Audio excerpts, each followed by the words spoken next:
Can you go taking a foul as silence until then. Can you give us an update on how the scrimmage went the other night? Sure. Things. It went good and bad. One of the things that's kind of tricky with school starting so early for us this year. That was our first scrimmage. Training camp. We don't really break camp until Thursday, even though we're already a week into school at that point. It's kind of a different schedule for us this year. So, and with school starting, you almost feel like that's the second scrimmage. But for a first scrimmage, good. There were some real positives. Some older guys performing at a high level. I think Dak was pretty sharp. One defense, I like the energy our defense played with.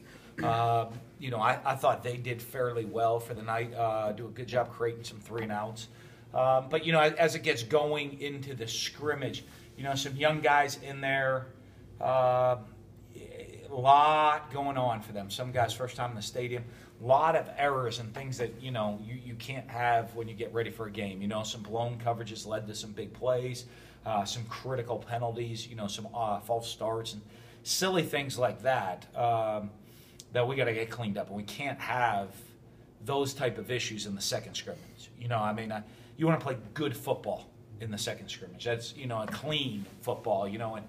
Where guys are executing and then someone makes a play, one side of the ball or the other, more than, hey, the offense had a big play because there was an MA on defense, or a false start penalty just ruined a drive, that sort of stuff. We came out. The best part of it, I think everybody was pretty healthy. Sore, banged up a little bit, but no issues. Talked about the install for the younger guys. What did you see from them? Trying to remember what was installed in the first couple of weeks. Yeah. Sometimes they got it, sometimes they didn't. You see just a lot of like the brook trout look. I have no idea what you just said, and out there on the field. But what we did actually when we go to the young guys, we try to keep it a little bit simple. Do a lot of base stuff when the young guys are in there. We're base offense, we're more base defense, so they can get used to playing in the stadium and try to execute more than going to kind of a little bit more intricate plays, and there are certain things we just don't call with the twos because guys aren't pulling, guys are running the wrong route if you try to get too crazy off the base stuff for those guys. So they were okay. They're still the young guys. They're still trying to figure it out. Talk about the lines, both sides of the ball that look okay. Yeah, they're coming along. We're young, got a lot of development still to go. And because when you are young, all those guys, every day they're going to get a little bit better and a little bit better and a little bit better. Older guys, I think, are doing a good job, but it's those younger guys. And right now, when you're in training camp, you look into a game.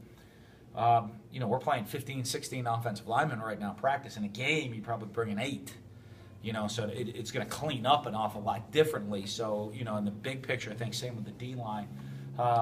You spend a lot of times on those young guys getting reps. I think the great thing is I get a rep count from our coaches. The older guys don't get as many. I think Dak only played in 165 play scrimmage, took about 30 reps. And was pretty darn good, or whatever, 40 reps, whatever his reps are. He was pretty good in those. But it's the young guys. The same thing with Justin Malone and Justin Sr. and Chris Jones and A.J. Jefferson. Training camp's not to make us feel good as coaches. Where you say, hey, let's put the great players and look how great football is. Training camp's to get those guys ready and the young guys develop to where they're ready to step on the field. Coaches use it as a litmus test, but how much do you think some of the younger players use the scrimmage as a litmus test for them personally? I think so much it's their opportunity to just see where they're at in the stadium when things are expected. Also, really one of our first times doing game situations where, if there is a big play, we don't just run the ball back and run the next play. You better be running the ball, chasing the ball, snap it, and you see. You see the repercussions of issues. You have a fumbled snap.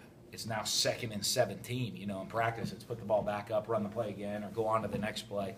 And so young guys for that really feeling the impact of good plays and bad plays out there in the field. What are the